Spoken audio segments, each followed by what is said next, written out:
우리는 2주째 지금 골로새서 말씀을 같이 나누고 있습니다. 오늘은 두 번째 시간이고요. 이 시대를 거스르는 사람들을 위한 기도라는 제목으로 같이 말씀을 보겠습니다. 골로새 1장 9절에서 12절까지의 말씀입니다. 같이 한번 읽어보죠. 그러므로 우리가 여러분의 소식을 들은 그날부터 우리도 여러분을 위하여 쉬지 않고 기도합니다.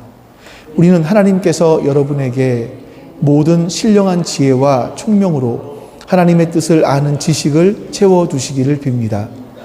여러분이 주님께 합당하게 살아감으로써 모든 일에서 그분을 기쁘게 해드리고 모든 선한 일에서 열매를 맺고 하나님을 점점 더 알고 하나님의 영광의 권능에서 오는 모든 능력으로 강하게 되어서 기쁨으로 끝까지 참고 견디기를 바랍니다.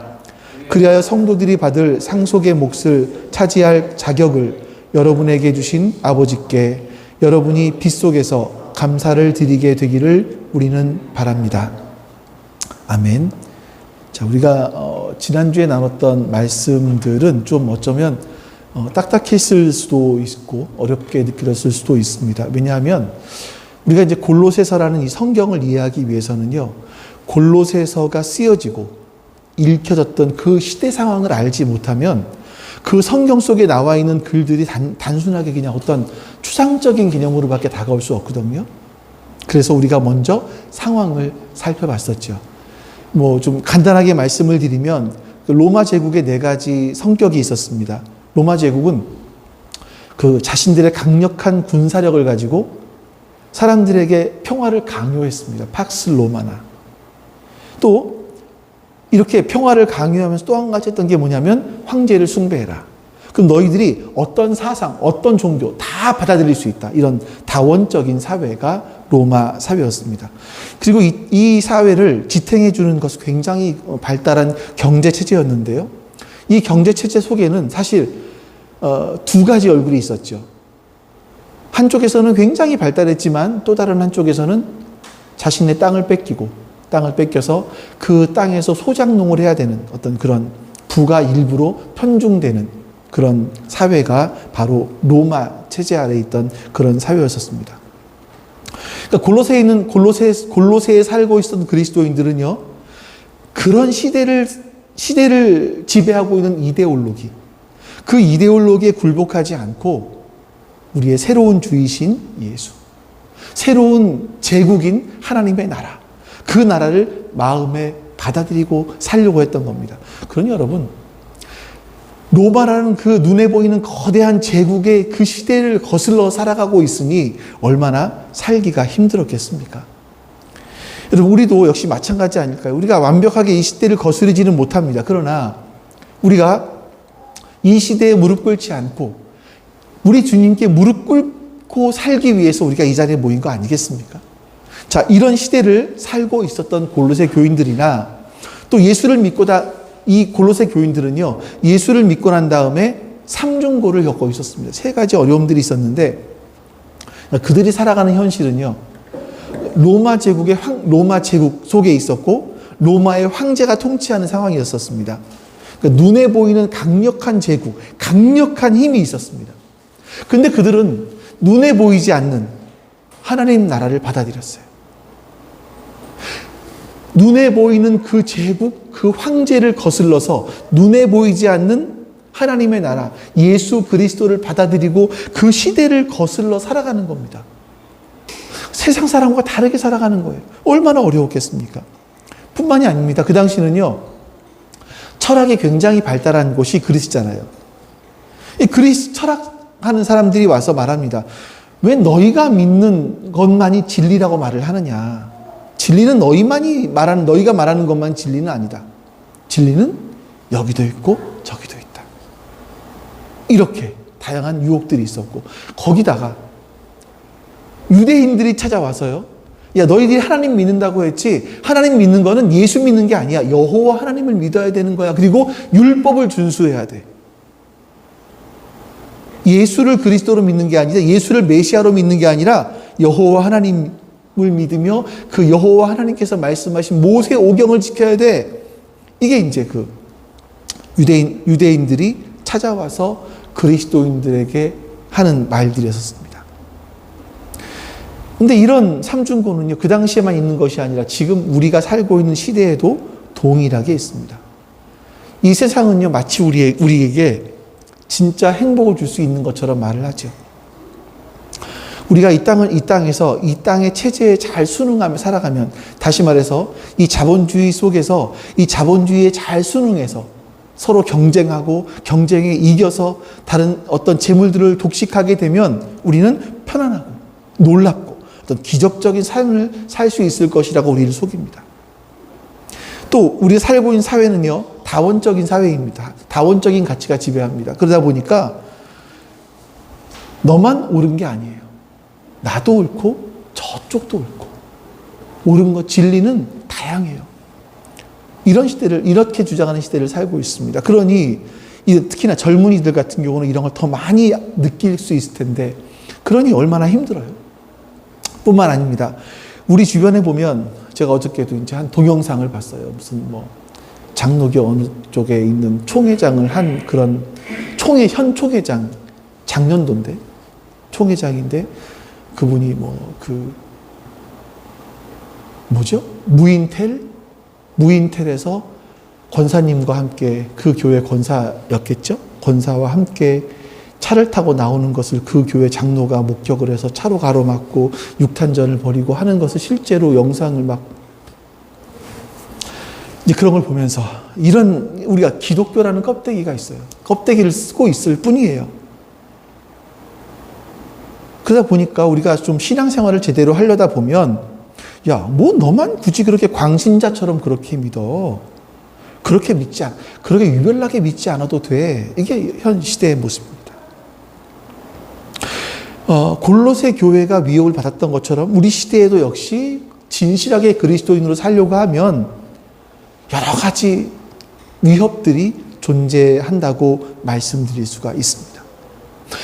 본문은요, 사도 바울이 이런 시대를 살아가고 있었던 골로새 교인들에게 9절부터 시작해서 12절까지 한 문장으로 한 기도의 내용입니다. 그 한 문장인데 어디서 사실 끊을지를 몰라요. 근데 이제 우리 성경에는 끊어놓긴 했지만 어디서 끊어야 될지도 모를 정도로 굉장히 복잡한 구조를 가지고 있는 그런 말씀이 오늘 본문 말씀입니다. 자, 그러면 이런 상황 속에 살고 있는 골로새 교인들에게 바울이 하고 있는 기도라면, 동일한 비슷한 상황에 살고 있는 우리들에게도 정말 필요한 기도가 아니겠습니까? 그래서 우리는 이 기도를 배워야 하는 거죠. 자, 먼저 우리 첫 번째, 우리가 이 시대를 거슬러 살기 위해서는 첫 번째, 하나님의 뜻을 아는 지식이 있어야 됩니다. 우리 9절 말씀, 바울이 이걸 위해서 기도해요. 먼저, 자, 9절 읽어보겠습니다. 그러므로 우리가 여러분의 소식을 듣는 그 날부터 우리도 여러분을 위하여 쉬지 않고 기도합니다. 우리는 하나님께서 여러분에게 모든 신령한 지혜와 총명으로 하나님의 뜻을 아는 지식을 채워주시기를 빕니다. 자, 이렇게 삼중고를 겪고 있었던 혼란스러운 상황 속에서 우리에게 정말 필요한 것은 뭐냐면요, 이런 혼란스러운 상황 속에서 과연 길이 어디냐 이거예요. 우리가 걸어가야 될 길이 뭐냐 이거죠. 사람들은 여기도 길이 있다, 저기도 길이 있다 얘기하는데 진짜 길은 뭐냐 이거예요. 그래서 바울은 골로새 교인들에게 너희가 이런 혼란스러운 시대에 어디로 가야 되는지를 알려주는 길, 하나님의 뜻, 이거를 너희가 알아야 된다. 이걸 이렇게 기도를 하고 있는 겁니다. 사람들은요, 하나님의 뜻은 숨겨 있다고 생각을 합니다. 잘 알 수가 없다. 마치 하나님의 뜻은요, 우리가 숨바꼭질, 숨은 뭐죠? 숨은 보석 찾기? 숨은 못 찾기? 숨은 보물 찾기 하는 것처럼 어딘가 막 숨겨 있어요. 그래서 찾다가 운이 좋으면 찾고, 운이 없으면 못 찾고, 이런 정도, 이렇게 하나님의 뜻은 참 찾기 어렵다라고 생각할 수 있습니다만, 하나님은요, 우리에게 하나님의 뜻을 선명하게 보여주기 원하세요. 우리가 하나님의 뜻을 너무나 잘 알기를 원하세요. 자, 첫 번째로 하나님의 뜻은 뭐냐면 예수님의 말씀입니다. 우리 한번 이 말씀 볼까요? 마태복음 7장 21절부터 좀 길지만 제가 빨간색으로 표시를 해놨는데요. 제가 읽으면서 말씀드릴게요. 나더러 주님 주님 하는 사람이라고 해서 다 하늘나라에 들어가는 것은 아니다.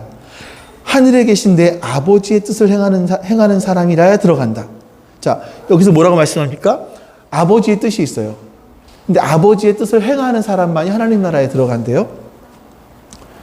그래서 그날에 많은 사람이 나에게 말하기를 주님, 주님, 우리가 주님의 이름으로 예언을 했습니다. 주님의 이름으로 귀신을 쫓아냈습니다. 주님의 이름으로 많은 기적을 행하지 않았습니까? 라고 할 것인데 이것도 하나님의 뜻이 아니다.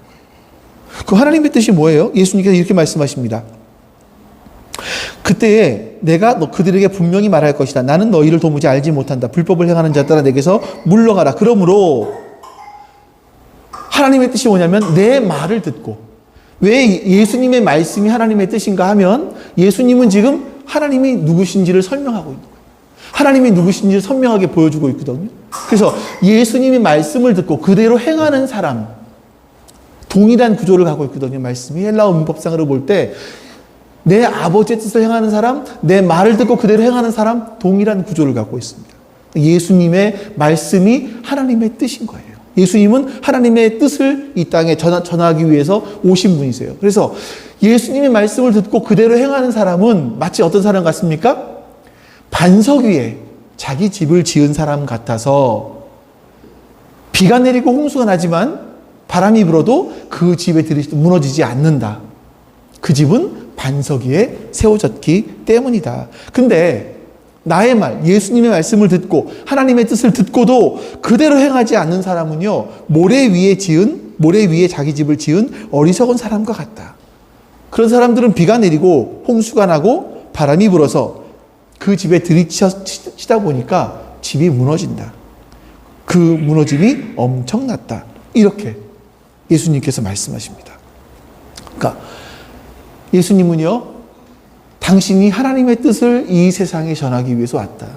내 말이 하나님의 뜻이다. 이렇게 말씀하세요.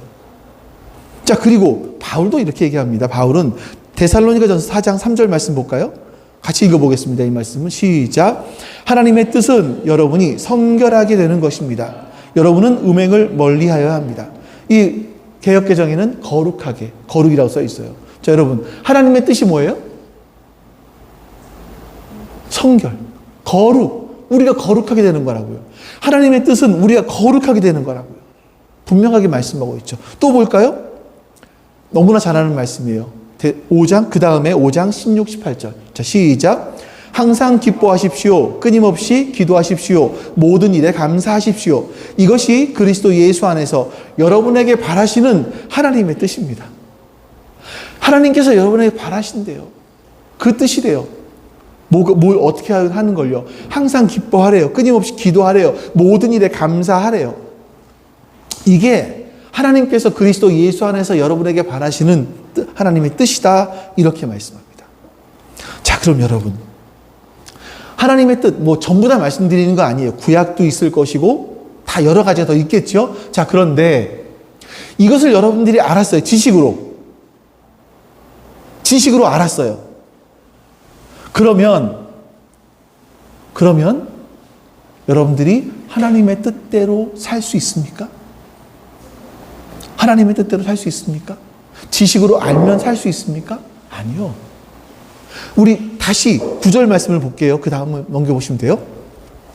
제가 다시 한번 읽어보죠. 그러므로 우리가 여러분의 소식을 듣고 그날로부터 우리도 여러분을 위하여 쉬지 않고 기도합니다. 우리는 여러분들에게 하나님의 뜻을 아는 지혜를 채워주길 바라는데 무엇으로 하나님의 뜻을 아는 지식이 채워집니까? 무엇으로요? 모든 신령한 지혜와 총명으로. 모든 신령한 지혜와 총명으로 하나님의 뜻을 아는 지식이 채워지는 거예요. 우리 안에. 여러분, 이 신령하다라는 단어는 그건 이제 우리가 산신령처럼 신령하다 이런 개념이 아니고요. 신령하다 성령으로. 예, 성령이 주시는 이라고 번역할 수가 있어요. 그러니까 영적인 것, 영적인 지혜, 영적인 총명함이라고 볼 수 있는데, 자, 영적인 지혜가 뭡니까? 영적인 지혜라는 건 이거예요. 그노시스. 소피아인가? 이게? 예. 성경을 읽으면서 우리가 아까 보셨잖아요? 하나님의 뜻은 뭐예요? 아까 보셨던 것 중에서? 거룩. 또 하나님의 뜻은 뭐예요? 항상 기뻐하고 감사하고 기도하는 거예요. 자, 이 원리를 알았어요. 이 원리를 알았단 말이에요. 그러면 이 원리를 알고 내 삶에 어떻게 내가 기뻐할 수 있지? 감사할 수 있지? 어떻게 하면 내가 거룩해질 수 있지? 이거를 내 삶에 적용하려고 할 때 성령님이 주시는 게 지혜란 말이에요. 내가 가만히 있을 때 아는 게 아니에요. 내가 하나님의 말씀을, 원리를 알았어요. 원리. 그러면 그 원리를 내 삶에 적용해 보려고 할 때 하나님이 우리에게 주신단 말이에요. 이 지혜를. 그래서 구약에서는 지혜를 뭐라고 말합니까? 뭐가 지혜라고요? 지혜는요, 하나님을 경외하는 거예요. 하나님과 깊은 관계 속에 있을 때 하나님의 지혜가 우리 안에 오는 거예요. 영적인 지혜인 거예요. 그 지혜로 내가 이 세상의 삶을 하나님의 말씀으로 살아갈 수 있게 되는 거예요. 또 총명이 뭔지 아세요? 영어 성경에서는 이걸 뭐라고 번역했냐면 understanding이라고 했어요. 이해하는 거예요. 이해력. 그러니까 이거죠. 내 삶에 어떤 개인적인 문제가 일어났습니다. 또 어떤 사회적인 이슈가 있어요. 이렇게 복잡하게 얽혀져 있는 이런 상황 속에서 이거를 성경적인 관점으로 이해해낼 수 있는 힘이에요. 이해력. 성경적인 관점으로 이거를 해석해낼 수 있는 거예요. 그러니까 사도 바울이 말하는 게 뭐냐면요. 하나님과의 깊은 관계 속에 있으면 하나님 성령님께서 주시는 그 영적인 능력으로 이 검증된 지혜, 이 상황에 대한 이해, 해석할 수 있는 능력, 이거를 발견하게 되면요, 하나님의 뜻을 알 수 있다는 거예요. 다시 여러분 보세요. 영적인 지혜가 있어요. 그 지혜로 우리 뭘 할 수 있습니까? 영적인 지혜로 하나님의 원리를 가지고 이 땅의 삶을 살아갈 수 있게 해줘요. 이해력. 이 상황을 보면서 이 상황이 도대체 하나님의 뜻과 무슨 관계가 있지? 이해가 되는 거예요. 그러면 내가 하나님의 원리를 가지고 이 상황을 이해했어요. 여기서 하나님의 뜻을 볼 수 있다는 거예요. 그런데 이것은 그냥 우리가 머리로 공부한다고 되는 게 아니에요. 영적인 지혜, 영적인 총명함, 이것이 우리 가운데 있어야 된다는 겁니다. 그래서 우리가 하나님의 뜻을 알아야 돼요. 그러니까 사람들은 근데 하나님의 뜻을 알아서 뭐 합니까? 사람들이 하나님의 뜻을 구하는 게, 제가 일반적으로 봤을 때 하나님의 뜻을 구하는 게 점쟁이를 찾아가는 것과 비슷한 경우들이 있어요. 점쟁이 왜 찾아갑니까? 내가 오른쪽으로 가야 될까요? 왼쪽으로 가야 될까요? 이거잖아요. 어느 쪽으로 가야 실패하지 않습니까? 이거잖아요. 하나님의 뜻을 구할 때, 하나님, 예를 들어서 연대를 가는 게 하나님의 뜻인가요? 고대를 가는 게 하나님의 뜻인가요? 이 말을 왜 기도하냐면, 어느 쪽으로 가야 실패하지 않습니까? 이거예요. 하나님의 뜻은 그렇게 구하는 게 아니에요. 하나님의 뜻은요, 그것 때문에 구하는 게 아니라고요. 자, 하나님의 뜻을 알고 난다. 왜 알아야 되는지, 알고 난 다음에 뭘 해야 되는지가 10절부터 나옵니다. 같이 한번 읽어보죠. 여러분이 주님께 합당하게 살아감으로써 모든 일에서 그분을 기쁘시게 해드리고, 여기까지만 읽을게요. 자, 하나님의 뜻을 알아서 뭐예요? 여러분이 주님께 합당하게 살아감으로써 모든 일에서 하나님을 기쁘시게 해드리는 거예요. 하나님의 뜻을 발견하는 이유는 뭐냐면요, 우리가 우리의 삶을 통해서 모든 삶 가운데서 하나님의 뜻을 기쁘시게 해드리는 겁니다. 하나님을 기쁘시게 해드리는 것. 로마 제국은요, 여러분 성경에 보시면 주라는 단어가 굉장히 많이 나와요. 주님이라고 불러요. 때로는 남편을 부를 때 주님이라고 부르고요, 내 주인을 부를 때 주님이라고 불러요.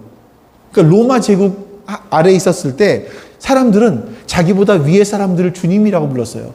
그 당시 가부장적인 사회였었기 때문에 여자와 아내와 아이들은 아버지를 주님이라고 불렀고요, 자기 직장 상사를, 그러니까 노비로 있다면 자기 집의 주인을 주인이라고 불렀고요,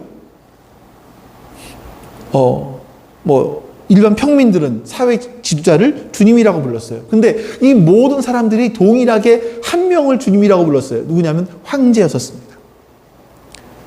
그러니까 그 당시에 주님께 합당하게 살아간다라는 건 뭐냐면요. 자기 남편을 기쁘게 해주고, 자기 그 사회적인 상사를 기쁘게 해주고, 자기 집의 주인을 기쁘게 해주고, 더 중요하게 자기의 황제를 기쁘게 해주는 거예요. 왜 그렇게 해요? 무엇 때문에? 그래서 자기가 이득을 얻기 위해서. 근데 여기서 뭐라고 말씀하십니까? 여러분이 이제 세상의 주인, 이 시대의 주인, 그 주인이 아니라 예수 그리스도를 새로운 주인으로 모시고 살아간다는 거예요. 그 당시 사람들은 세상의 주인을 기쁘시겠다니까요. 근데 아니에요. 이제 누구를요? 예수를 메시아로, 주님으로 믿고 주님께 합당하게 살아감으로써 우리는 하나님을 기쁘시게 할 수 있다. 이렇게 말씀하는 거죠. 자, 여러분. 우리가 이 시대에, 우리가 살고 있는 이 시대에 그러면 예수님께 합당하게 살아갈 수 있을까요? 이 시대 속에서? 가능합니까? 목사들이 세속적인 가르침과 성경의 가르침을 섞어서 말을 해요. 많이. 그런 교회가 좀 커져요. 하나님의 말씀과 세속적인 가르침을 적당하게 섞어서 예수 믿으면 잘 된다, 복 받는다. 뭐 이런 얘기들을 많이 하죠. 성도들은 하나님을 그렇게 믿어서, 좀 나쁘게 말해볼게요. 하나님을 그렇게 이용해서 자신들의 세속적인 욕망을 이루려고 합니다. 자, 이런 시대 속에서 하나님의 뜻을 따라서 시대를 거슬러 가는 게 과연 가능할까? 얼마나 어려울까? 밖에만 나가도, 사람만 만나도 다 그렇게 얘기하는데, 다 돈이고, 학부형들은 다 아이들 공부, 이러고 살아가는데, 이걸 거슬러 살아간다는 게 얼마나 어려울까요? 골로새 사람들도 사실 우리가 느끼는 혼란과 굉장히 비슷한 어려움을 겪고 있었거든요. 근데 사도 바울은요, 너희가 영적인 지혜와 영적인 이해력을 통해서 하나님의 뜻을 하는 지혜를 얻게 되면 너희를 부르신 주님께 합당하게 살아갈 수 있다. 그래서 하나님을 기쁘시게 드릴 수 있다. 라고 너희가 이걸 기도해라. 이렇게 살 수 있도록 기도해라. 라고 말씀하는 거예요. 자, 본문을 보시면요. 여러분, 우리가 이제 여기서 하나님을 기쁘시게 드리기 위해서 어떻게 해야 될까? 네. 자, 이건데, 어떻게 해야 되느냐? 이건데, 그 당시에 황제가 아니라 새로운 주인이신 예수님을 향해서 예수님의 뜻대로 살아가면서 예수님을 기쁘시게 하기 위해서 바울이 4가지의 구체적인 기도를 합니다. 첫 번째가 뭐냐면요. 모든 선한 일에서 열매를 맺고입니다. 이게 6절에 나온 말씀과 같아요. 복음이 우리 안에 심겨져요. 6절에 나온 말씀은 그랬어요. 복음이 모든 사람들의 마음속에 열매를 맺어요. 심겨져요. 그러면 거기서 우리가 어떤 마음들이 생기냐면, 그래도 내가 예수님 믿는 사람인데 착하게 살아야지, 선하게 살아야지, 봉사를 좀 해볼까? 뭘 해볼까? 섬겨볼까? 이런 선한 마음들이 든단 말이에요. 이런 마음들이 든다고요. 근데 여기서 그치는 것이 아니라 한 단계 더 나가서 이제는 그 열매가 자라서 모든 선한 일에 열매를 맺는 거예요. 그럼 또 궁금하잖아요. 아까는 하나님의 뜻이 뭘까 궁금했는데 이제는 그럼 선한 일이 뭘까? 여기서 말하는 선한 일이 뭘까요?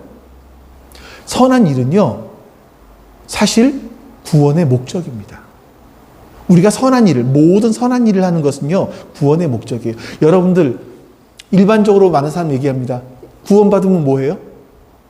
천당 가려고 해요. 구원받으면 천당 가는 거예요.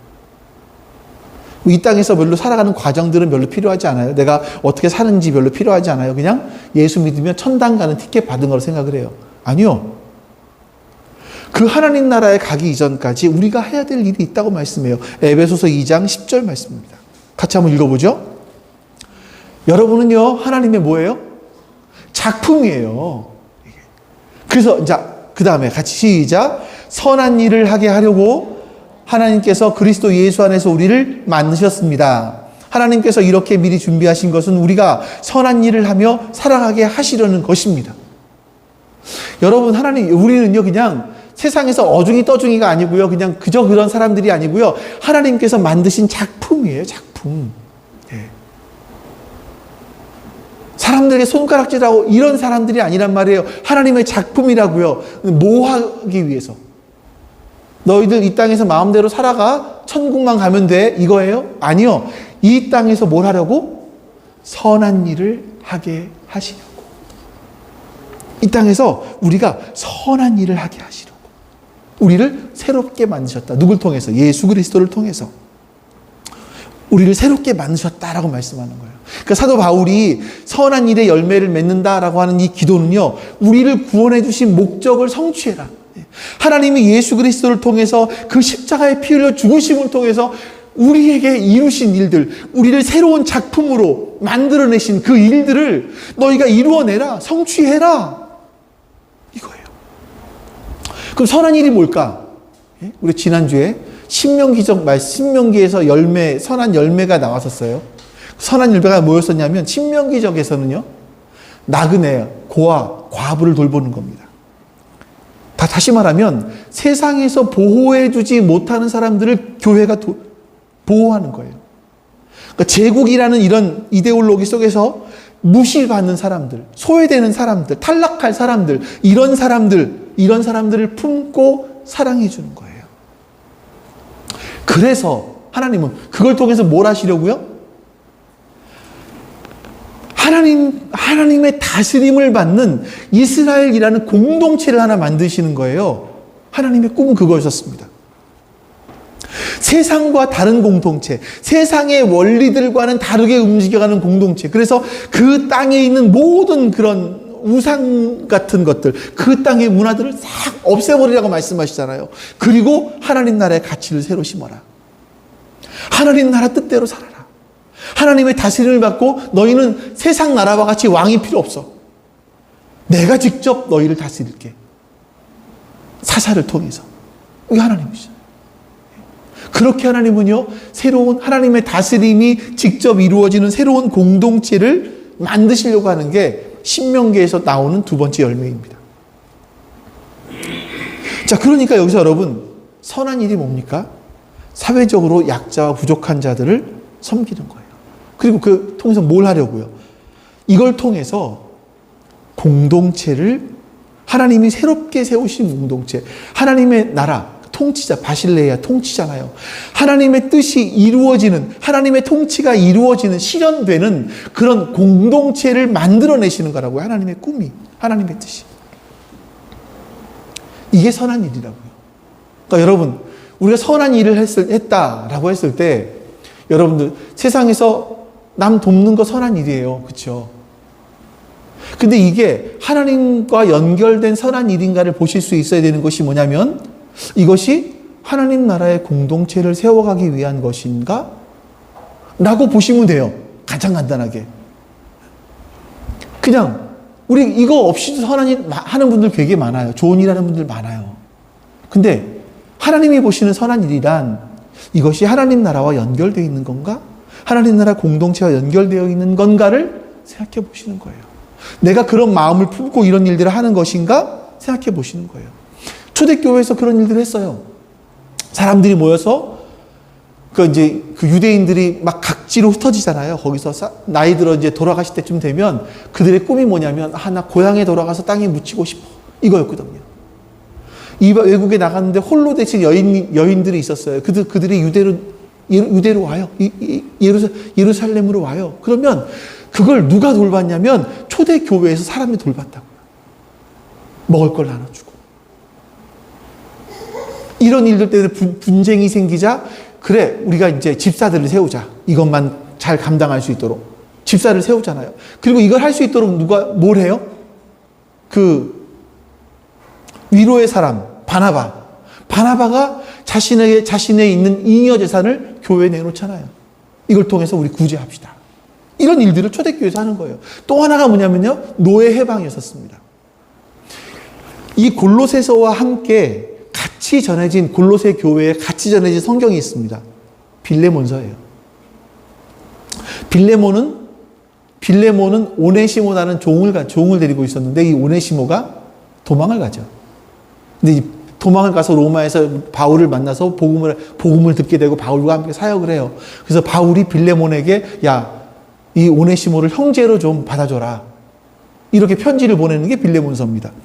나중에 빌레몬이 오네시모를 받아들였는지는 모르겠어요. 그건 안 나와 있습니다만 어쨌든 그 당시에 초대교회 속에서는 그 당시 시대를 거슬러서 그 당시 자본의 근원은 노예였거든요. 전쟁에 승리하고 노예를 데리고 와서 그 노예를 통해서 노동력을 얻고 노동력을 통해서 일을 했단 말이에요. 생산해냈단 말이에요. 근데 노예를 해방시킨대요. 그 시대를 거슬러 가는 거예요. 근데 모든 그리스도인들이 다 그렇게 하지 못했습니다. 어떤 사람들은 그거를 해냈고 어떤 사람들은 주저주저하고 하면서 하지 못했어요. 그러니까 여러분, 바울이 얘기하는 선한 열매는요, 우리가 기계적으로 순간적으로 되는 것이 아니라 지속적으로 하나님의 은혜를 경험하면서 조금씩 변화되어져 가는 거예요. 그러면 어떤 사람들은 재산을 내놓기도 하고 어떤 사람들은 노예를 해방하기도 하고 이런 일들, 이게 하나님의 나라의 가치야, 하나님의 뜻이야 이러면서 하나씩 실천해 나갔던 거죠. 하나님의 선한 일이었습니다. 자, 그 두 번째, 하나님을 점점 더 알아가는 겁니다. 자, 우리가 오해하는 게 있습니다. 우리는 계몽주의의 딸이고 계몽주의의 아들이에요. 원래 처음에는 계몽주의의 아들 썼다가 아니다, 이 시대는 딸부터 써야겠다 하면서 계몽주의의 딸이라고 썼는데, 여러분, 사람들은요 하나님을 알아가는 것이 공부를 하면 알아간다고 생각해요. 성경을 공부하면 하나님을 알아갈 수 있다. 근데 여러분, 알미라는 게 뭐냐면, 그노시스, 알미라는 게 뭐냐면요, 경험을 통해서 알아가는 거예요. 성경에서 나오는 알미라는 것은요, 경험을 통한 알미예요. 자, 여러분, 다시 보세요. 자, 복음을 받아들여요, 내가.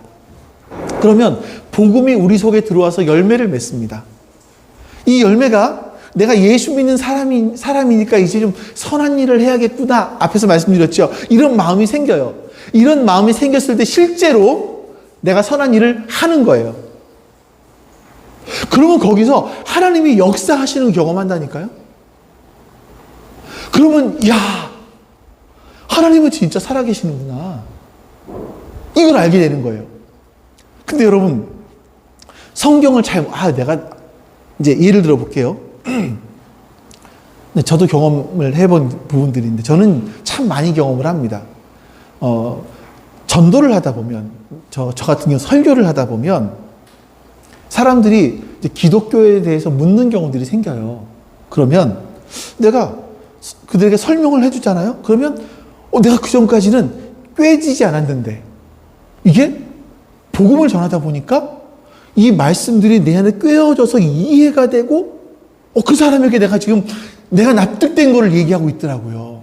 이런 경험들이 있어요. 설교하다 똑같아요. 설교할 때도요, 설교를 준비하면서 풀리지 않았던 부분들이 사실은 있어요. 말씀들이 풀리지 않은 부분들이 있는데 그것이 설교를 하다 보면 갑자기 이게 확 연결이 되면서 이해가 되는 경우들이 있어요. 이거는 성령님께서 깨닫게 해주시는 거죠. 근데 나는 성경을 잘 몰라서 전도 같은 거 못해요. 나는 성경을 잘 모르기 때문에 말씀 같은 거 못 가르쳐요. 그러면 내가 실제로 해보지 못하니까 경험적으로 하나님을 알 수 있는 기회가 없어지는 거죠. 여러분. 그래서 우리는요, 조금 알아요? 조금 아는 거 가지고 실천해보는 거예요. 실천하다 보면 경험적으로 하나님을 알게 되는 겁니다. 그래서 말씀을 가르치거나 전도를 하다 보면 그 진리가 내 안에 내면화되는 것들을 경험하게 돼요. 그래서 보세요. 아까 그 10절부터 말씀 다시 다음 페이지에 있을 겁니다. 네. 여기서 보시면 모든 선한 일의 열매를 맺고, 우리가 하나님을 먼저 알아야 열매를 맺는 게 아니라 선한 일의 열매를 맺으면 그 다음에 하나님을 점점 더 경험적으로 알아가게 된다. 이렇게 말씀하는 거예요. 그래서 이 알아가는 알미 뒤에 나오는 거죠. 자, 세 번째 바울이 하는 기도는요, 하나님의 영광의 권능에서 오는 모든 능력으로 강하게 되어서.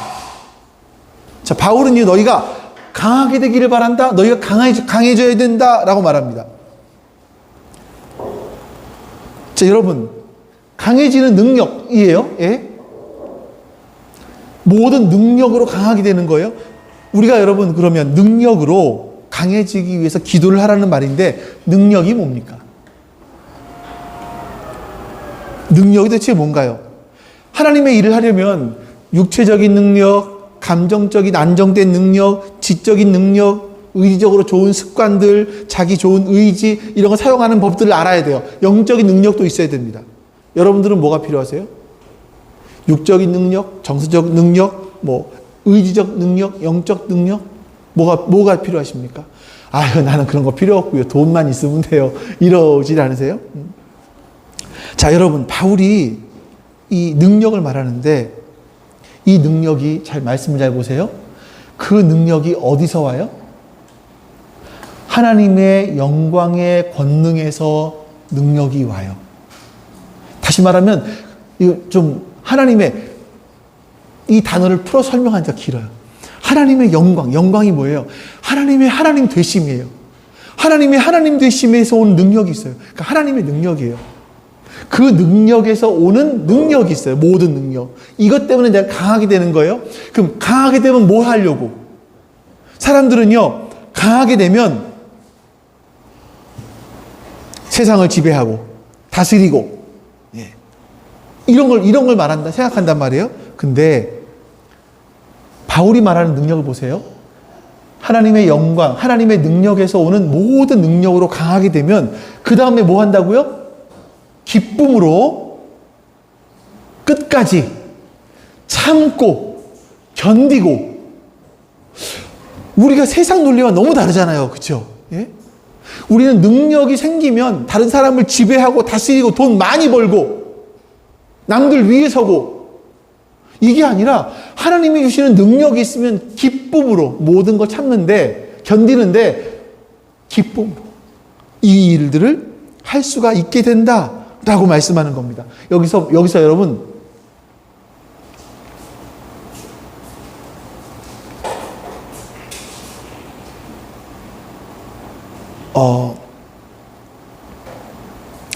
이 참는다라는 단어, 끝까지 참는다라는 단어는요, 모든 상황에서 버텨내는 것을 뜻해요.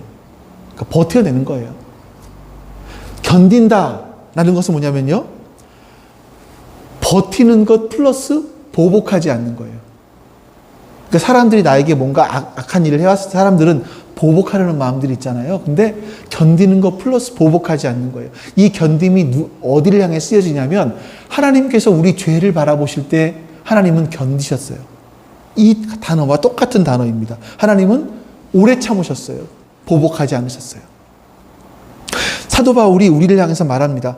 골로새 사람들을 향해서 기도하는데, 하나님으로부터는 능력을 너희가 받아서 모든 영역에서 강해져서 너희가 끝까지 참고 견디고 보복하지 않고 견디는 사람이 되기를 바란다. 이거예요. 하나님의 능력이 바로 이거라는 겁니다. 여러분, 하나님의 능력이 이거라는 거예요. 이 시대에는요, 하나님의 능력에 대해서 오해를 많이 하고 있기 때문에 사람들 앞에서 리더십 발휘하고 큰 일을 하고 해외 선교를 엄청나게 하고 큰 교회를 짓고, 이것이 하나님의 능력이라고 생각을 합니다. 그런데 오래 견디지 못하신 분들이 있어요. 나이가 들어 바람도 피우고요, 나이가 들어 재산도 빼돌려놓고요, 이렇게 되는 거죠. 이건 강한 게 아니에요. 강한 거는요, 끝까지 버티는 거예요. 끝까지 견디는 거예요. 제가 지금 동종업계 목사들 이야기를 하고 있는 거지만, 여러분들은 어떠십니까? 강한 성도는 뭡니까? 세상에서 성공한 성도가 강합니까? 자기의 자존감이 높아서 막 이렇게 자신있게 자기 주장을 이야기하는 사람이 강한 사람입니까? 아니요. 그런 사람은 멈춰납니다. 어떤 사람이 강한 사람이냐면, 끝까지 주님을 변절하지 않은 사람이에요. 어떤 상황이 와도 주님을 향한 그 사랑이 변하지 않고 견디어내는 사람, 변절하지 않는 사람, 이 사람이 강한 성도인 겁니다. 여러분, 이 시대를 살아가면서요, 그리스도인들이 가져야 될 덕목 중에 한 가지가 바로 이건데, 우리의 색깔을 잃어버리지 않는 거예요. 특별하게 유별나게 무언가를 막 엄청나게 이게 아니라 내가 변절하지 않고 예수 그리스도를 믿는가 색깔을 변하지 않고 끝까지 가는 거예요. 초대교회가요, 로마를 정복하게 되었던 이 초대교회에 뭐 엄청난 정치적인 이슈를 가지고 있었거나 아니면 뭐 사회적으로 어떤 개혁을 노예의 해방을 막 이야기하고 외치고 이런 게 아니었었습니다. 그들은요, 하나님께 자신들을 부르신 그 부름에 충성했어요. 거기에 걸맞는 삶을 살았어요. 자기 색깔을 유지했어요. 그렇게 300년을 사니까 로마가 굴복했어요. 이게 여러분, 이게 강한 거죠. 이게 강한 거예요. 우리에게 필요한 게 이겁니다. 변하지 않고 견디는 것, 오래 참는 것, 버티는 것, 이것이 하나님의 능력으로 강건해져 있는 결과다. 바울의 얘기입니다. 그 마지막으로 네 번째로, 너희가 하나님 아버지께 감사하게 되기를 원한다, 이거잖아요. 여러분의 빚 속에서 감사를 드리게 되기를 우리는 바랍니다. 이렇게 마지막으로 기도를 합니다. 여러분, 사람들이 왜 감사하죠? 감사하는 이유가 뭡니까? 내가 기도했던 것들이 응답 받았어요. 하나님께서 내가 필요하다고 기도했는데 채워주셨어요. 내가 잘 살게 되었어요. 내가 원하는 게 이루어졌어요. 감사하잖아요. 자, 그런데 우리의 감사는요, 이것보다 훨씬 더 크고 훨씬 더 심오하고 훨씬 더 뿌리가 깊어요. 하나님의 나라에 들어갈 수 없었던 우리가 하나님 나라에 들어갈 수가 있게 되었기 때문에 감사하다는 거예요. 자, 보세요. 성도들이 받을 상속의 몫을 차지할 자격을 여러분들이 하나님 아버지께 받았으니, 여러분, 이거예요. 우리가 감사할 이유가 이거예요. 세상에서 내가 원하는 것이 이루어졌기 때문에 감사한 것이 아니고요, 그 상속의 몫을 차지할 자격을 받았다고. 내가 하나님 나라를 상속할 수 있는 자격을 받았다고. 내가, 나 같은 사람이. 여러분, 우리 같은 사람이 어떻게 하나님을 예배합니까? 여러분, 솔직히 생각해 보세요. 우리가 하나님을 어떻게 예배할 수 있습니까? 우리는 하나님 앞에 설 수 없는 존재들이에요. 근데 하나님께서 예수 그리스도를 통해서 우리가 하나님 앞에 설 수 있는 자격을 주셨다고요. 거기다 플러스 하나님 나라까지 주셨다고요. 이런 자격을 받은 사람이 우리라고요. 그러니 여러분은 빛 속에서, 그 하나님의 빛 속에서 너희가 감사하기를 원한다. 이게 사도 바울이 갖고 있었던 믿음이었습니다. 초대교회 성도들이 갖고 있었던 담대한 믿음이었습니다. 우리가 세상을 거스러 살아가기 위해서는 이게 필요한 거예요. 이 기도처럼 우리가 되어야 되는 거죠. 아직 골로새 성도들이 이렇게 되지 않았습니다. 초대교회 아주 처음 시작한 공동체이기 때문에 아직도 어렸어요. 자, 그런데 공동체 교회는요, 이것이 되기 위해 추구해 나가는 겁니다. 9절과 12절까지 이 말씀들이 우리 안에 이루어지기 위해서 추구하며 나가는 게 교회 공동체인 거예요. 교회 공동체는요, 자기들끼리 모여서 재미있는 이야기하고 밥도 먹고 뭐도 하고 동아리 모임 같은 것을 하는 게 아니었었어요. 가슴을 칩니다, 제가. 교회 공동체는요, 이 시대를 거슬러 올라가기 위해서 모인 사람들인 거예요. 연합한 모임인 거예요. 어떻게 여러분 이 시대를 거슬러 살아갈 수 있습니까? 이 시대의 그 큰 물결을 어떻게 거슬러 살아갈 수 있습니까? 혼자 됩니까? 아니요, 살 수 없어요. 그래서 우리가 할 수 있는 것은 뭐냐면, 우리 지체들을 위해서 기도하는 겁니다. 이 시대를 거슬러 갈 수 있도록, 살아갈 수 있도록 기도하는 거예요. 이게 정말 중요한 일입니다. 그래서 어떤 분은 이렇게 얘기해요. 기도는 사역이다. 기도가 사역이구나. 정말 중요한 깨달음이에요, 여러분. 기도는 사역이다. 바울은요, 골로새 교회에 아직 가보지 못했어요. 가보지 못했어요. 근데 9절에 나온 것처럼 바울은 쉬지 않고 너희를 위해서 기도한다, 이렇게 말합니다. 바울에게 기도는요, 사역이었었어요. 왜냐하면 모든 능력이 하나님의 영광의 능력으로부터 온다는 걸 바울은 알고 있었습니다. 그래서 그들을 위해서 기도할 때 그들이 하나님의 능력으로 채워져서 그들이 강건해지는 것을 믿었어요. 바울이 기도할 때 이렇게 될 수 있다는 걸 믿었어요. 아직 가서 직접 말하지 못했지만. 우리가 신앙생활하다 보면 힘드시죠? 여러분, 이렇게 바쁘고 힘든 사회에 우리가 해야 될 일이 얼마나 많아요. 근데 얼마나 피곤한 가운데 주일날 나옵니까? 얼마나 피곤하세요? 얼마나 힘드세요? 지치잖아요. 왜 지칩니까? 내 힘으로 하기 때문에 지쳐요. 약할 때 하나님이 강함을 주시는데 내가 약하기 때문에 하나님께 기도하는 거 아닙니까? 근데 내가 강해. 내가 하려고 하다 보니까 지쳐요. 기도하는 건 내 힘으로 안 된다는 걸 알아야 기도하거든요. 그래서 여러분, 기도는요, 그리스도인들이 꼭 해야 될 부분들입니다. 기도는 하나님의 뜻이 이 땅에 이루어지길 원하는 사람들, 지체들이 이 시대를 거슬러 살아가고자 하는 사람들이 끊임없이 해야 될 바로 그런 부분들입니다. 우리의 인생이 마치 그 천병상 시인의 노래처럼, 시처럼 소풍 온 것 같다면 방향이 굳이 그렇게 필요하겠습니까? 그냥 여기저기서 재밌게 놀다 가면 되겠지만, 우리가 이 시대를 거슬러 살아가려고 하다 보면, 사역을 하려고 하다 보면 하나님께 끊임없이 기도를 해야 하는 겁니다. 하나님의 뜻을 분별할 수 있어야 되기 때문에, 어디로 가야 되는지 알아야 되기 때문에 바울처럼 기도해야 되는 거죠. 바울처럼 우리가 하나님과 예수 그리스도를 알게 된다면 우리도 그렇게 살 수 있게 될 겁니다. 여러분, 사도 바울이 가르쳐준 대로 이 기도처럼 시대를 거슬러 살아가는 사람들을 위해서, 나 자신을 위해서 오늘 배운 대로 이렇게 기도하고 살아가는 여러분과 제가 될 수 있기를, 이렇게 기도의 핵심이 되신 예수님, 하나님에 대해서 더 우리가 깊이 알아갈 수 있기를 간절히 원합니다. 하나님, 세상의 사람들이 살아가면서 꾸는 꿈들이 있습니다. 원하는 소망들이 있습니다. 그런데 그리스도인 된 우리들 역시 세상에 사는 사람들과 동일한 꿈과 소망을 가지고 이 땅을 살아가고 있지는 않습니까? 우리가 이 땅을 살아가면서 세상 사람들의 꿈이 아니라 하나님의 꿈이 나의 비전이 되게 해주시고, 예수님의 성품이 나의 인격 되게 해주시고, 성령님의 권능이 나의 능력 되게 해주시옵소서.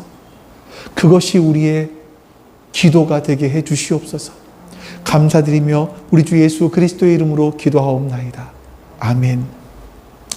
여호와는 내게 복을 주시고 너를 지키시기를 원하며, 여호와는 그의 얼굴을 내게 비추사 은혜 베푸시기를 원하며, 여호와는 그 얼굴을 내게로 향하여 두사 평강 주시기를 원하노라.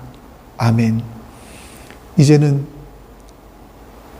우리 죄를 사하시고 하나님 나라 백성으로 삼기 위해서 이 땅에 십자가를 지러 오신 우리 주 예수 그리스도의 은혜와 그 아들을 우리에게 보내주신 아버지 하나님의 사랑하심과 그 사랑을 깨닫게 해주시는 성령 하나님의 내주하심이 지금 주 앞에 모여 예배드린 모든 하나님 백성들 머리 위에 지금부터 영원토록 함께 하시기를 간절히 축원하옵나이다. 아멘.